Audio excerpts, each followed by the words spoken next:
인생을 살아가면서 긍정적인 마음을 갖는 것은 매우 중요할 겁니다. 그런데 내가 가장 가깝다고 생각하는 남편이 항상 매사에 비관적이고 부정적인 말만 한다면 저 사람은 왜 이렇게 매사에 비관적일까? 라는 생각이 드시면서 남편과 뭔가를 함께 하기도 어렵고 대화를 하기도 어렵고 에너지만 뺏긴다는 느낌을 많이 받으실 겁니다. 이런 남편을 두고 계신 아내분이라면 어떻게 해야 될지 정말로 쉽게 알려드릴게요. 이 영상 끝까지 봐주세요.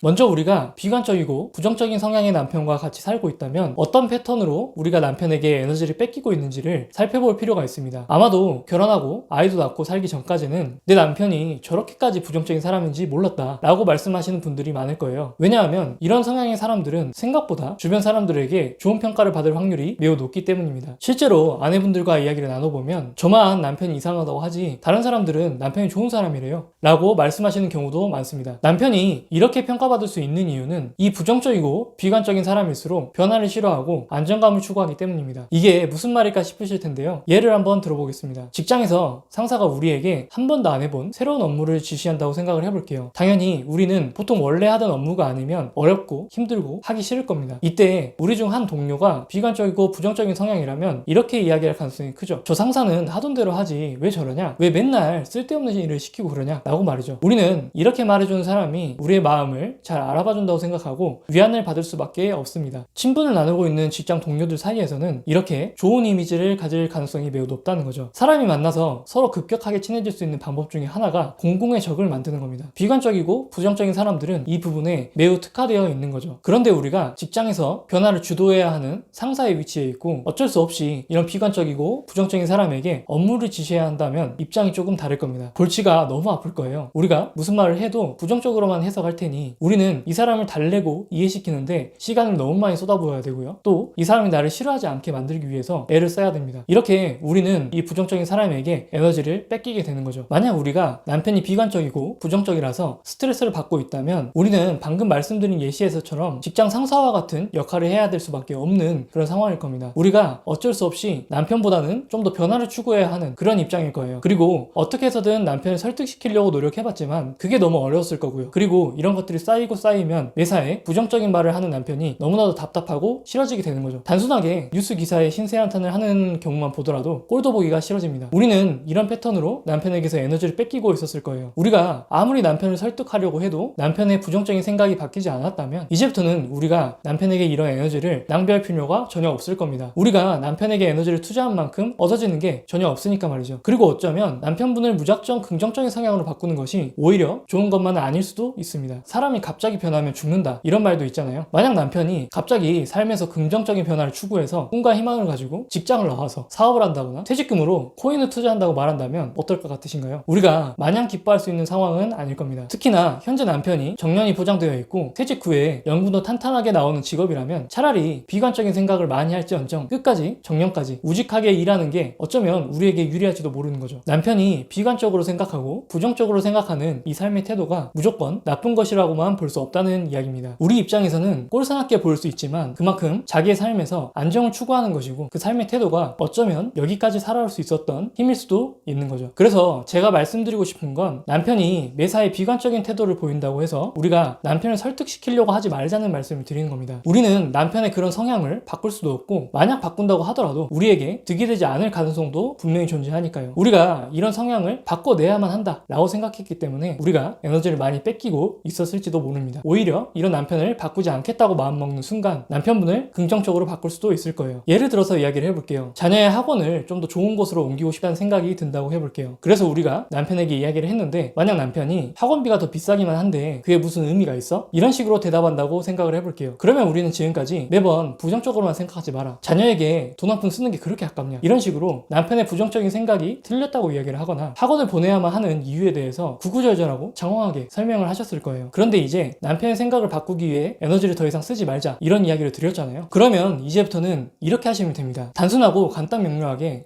당신은 아이가 원하는데 학원을 좀 더 좋은 곳으로 옮기는 건 반대라는 거지. 이 정도만 확인을 하시고 다른 주제로 넘어가시는 거예요. 그리고 또 다음번에 다시 학원 옮기는 거 어떻냐고 물어보시는 거죠. 만약 이렇게 3-4번 정도 남편이 똑같이 반대를 한다면 이건 우리가 아무리 설득해도 어차피 우리가 원하는 것을 얻는 것이 불가능한 상황일 겁니다. 우리가 뭐 따로 학원비를 마련하거나 해서 보내는 것이 아닌 이상 어쩔 수 없이 아이 학원을 옮기는 건 안 되는 일이라는 거를 인정해야 하실 거예요. 그런데 어떤 경우는 남편이 나는 모르겠다, 그럼 너가 알아서 해라 라고 하는 일들이 분명히 있을 겁니다. 이때에는 남편에게 이런 식으로 이야기를 계속 해주는 거예요. 내 의견 들어줘서 너무 고마워, 애도 엄청 좋아할 거야 라고 말이죠. 그리고 아이가 학원에 다니면서 뭐 성적이 좋아진다거나 기분이 좋아한다면 이런 부분에 대해서도 피드백을 해주는 겁니다. 당신이 이렇게 하라고 해서 잘 된 것 같다 라는 이야기도 해줄 수 있는 거죠. 자, 이런 경험들을 남편이 자주 하게 된다면 어떨까요? 분명히 아무리 비관적인 남편이라도 우리의 의견을 믿고 존중하는 시기가 찾아올 겁니다. 왜냐하면 비관적인 사람들의 성향은 안정을 추구합니다. 우리와의 관계에서도 안정을 추구하기 때문이죠. 제가 이렇게까지 말씀드리니 내가 이렇게까지 해야 되나요? 라고 말씀을 하시는 분들이 있을 수 있습니다. 그런데 만약 최악의 상황으로 남편이 전혀 바뀌지 않는다고 하더라도 최소한 남편을 설득시키고 애원하는 데 들어가는 에너지를 많이 줄일 수 있을 겁니다. 남는 에너지로 우리 스스로의 삶을 사는데 투자할 수도 있을 거고요.